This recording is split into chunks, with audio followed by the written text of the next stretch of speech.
Dear one, I suspect it's very simple. You just give, especially to those that just give. It's a very simple, simplistic way of saying you need good company, company that loves. When you trade, you're emphasizing separateness, an individuality that says individuals have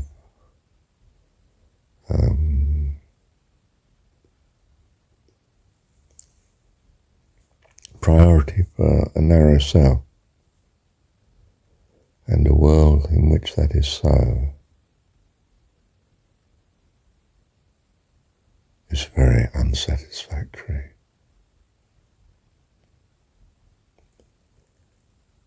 So you gather good relatives, good friends that give.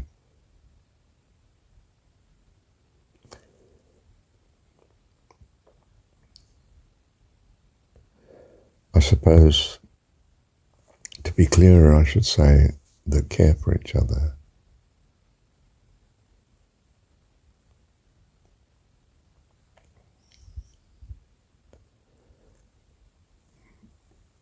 In some sense, well, as a family should be.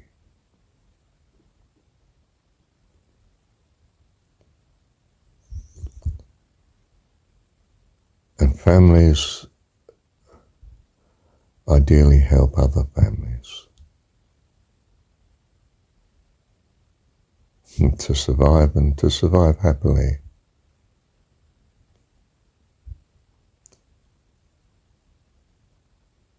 Do we then prioritize?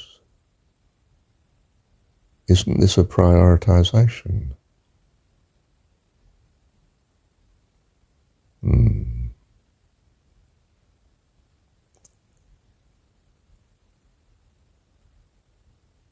But everything in this world is transitory.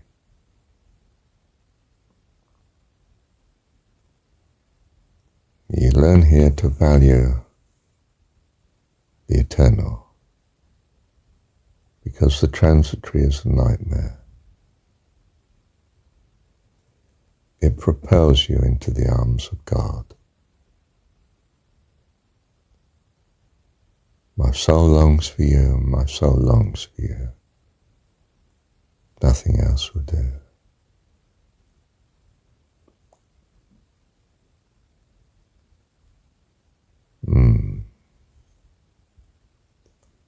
Let me listen to this again.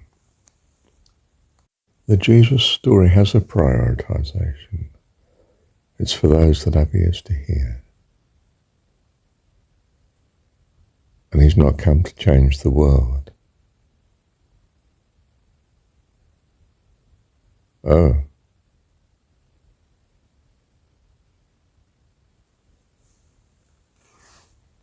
God can afford to do this. Change the world, I mean. But my children can't.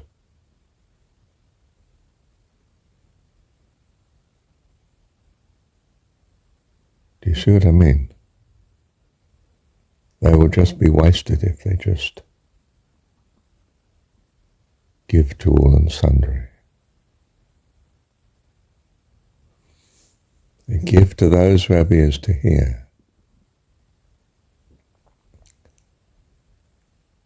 Quite simply because it's not wasted there.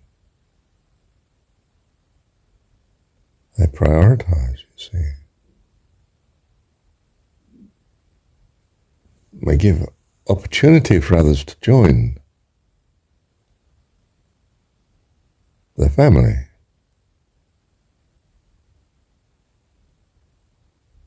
But it must be because you seem ready to join the family.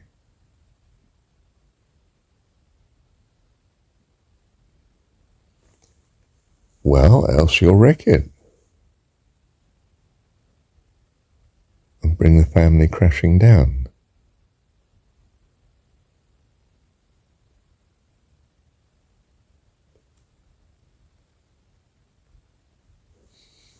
You see, the world has put the family first.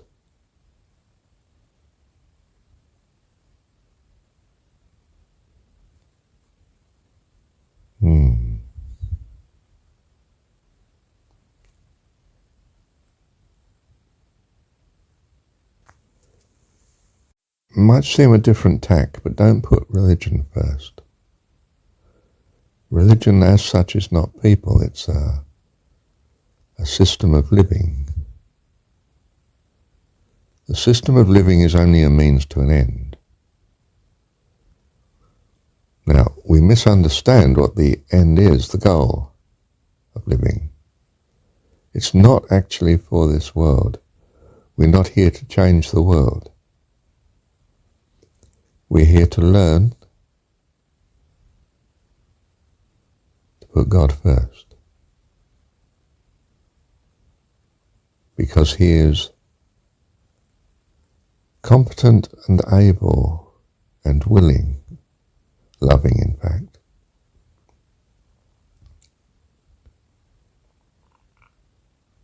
to deal with the problem.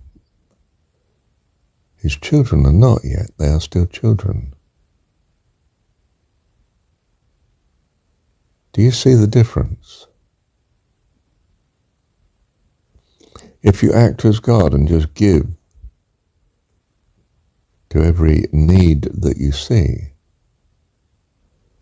well, there's infinite need always here. That's why people are here. Because they need to narrow down their need to the God that can afford everything. That's a surprise outcome. I couldn't see that answer coming. Wow. Let me pause a minute. You see, there are rules.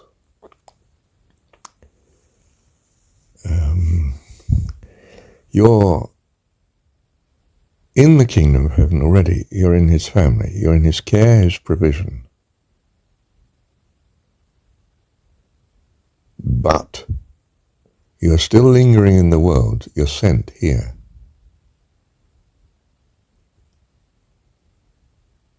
Don't get localized in your mind that you can only see the world. Your mind is ever on God. You are not of this world. John 17. You're protected, sanctified from the evil. John 17. You're provided for. You're in the kingdom of heaven. Sent here. Not out of the kingdom of heaven. In fact, the kingdom of heaven is within you. It's in you.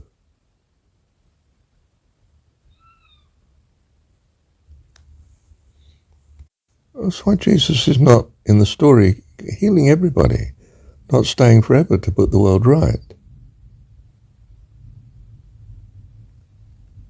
He is selective because He's our example. He's not our God to worship. He's our example to follow. He's the way, not the goal. The goal is what we have already. Devotion to God. We don't have a goal for ourselves because we've already achieved it, or God has achieved it in us rather. His love and His grace and His kindness has brought us to fullness of life. life eternal. We are here sent, not to achieve another goal here, but only to tell them God's name. I mean, very simplistically, because if they receive it, if they live with it in their mind, they will end up with life eternal. If they see God as Dad, all powerful and all loving, they get their priorities right. They'll long for God. This is to arrive. You're here for precisely to achieve this. In other words, to be ready for heaven. And they too may well be left here a little while, sent. Able to have meaning to those in the world that don't have meaning.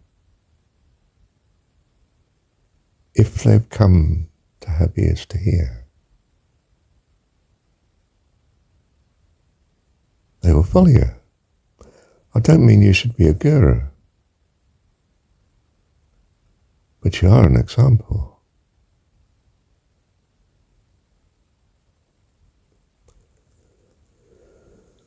Are we only loving and kind to those that have ears to hear? No. But we're not wasteful. We give to those that ask. In other words, those that really are seeking. We help. We guide. How do we guide? Healing them? Not particularly, no. Feeding them? No. Sorting out their problems? Not really. No. We're sent to tell them God's name. Because if they receive this, if they are ready to receive this, then nothing you give will be wasted. It won't be just frittered away, endlessly consumed. This world just consumes resources. But heaven is eternal. It forever contributes to heaven, ever builds it, ever is one with its flourishing.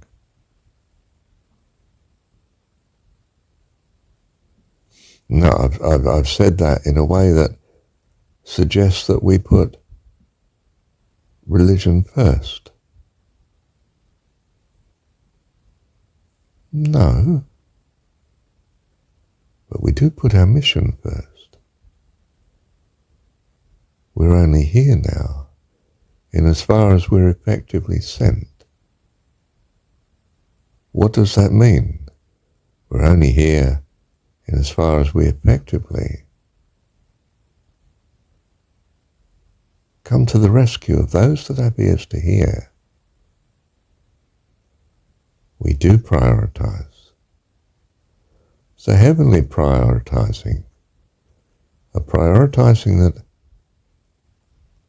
is built on a trust in God,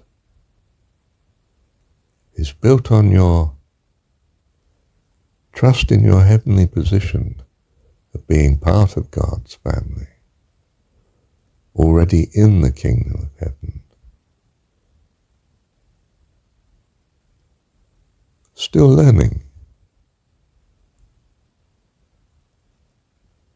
Learning what he's doing. What is God in the business, if you like, of doing? Wrong word, business, but what is God in the fullness of doing? What is his fullness of life? Bringing more life. And you're here doing precisely that. You're drying the dishes while he's doing the washing up. You're fetching and carrying the things and being with while Mum does the cooking.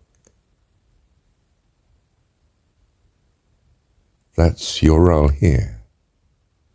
Because you are still learning. Doesn't need you here, could do it himself. Has you here because it's a value to you, of help, a blessing. To be a blessing. In what way are you a blessing? You come to those that have ears to hear. Tell them. His name is Dad. That's what John 17's about. It's an astonishing prioritization.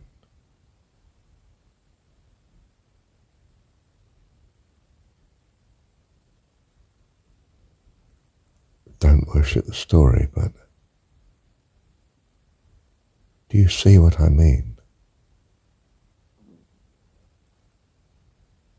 Do you have ears to hear? I don't think you'd still be listening to me if you didn't know. So I would trust that you do. Bless you, dear one. Thank you, Heavenly Dad.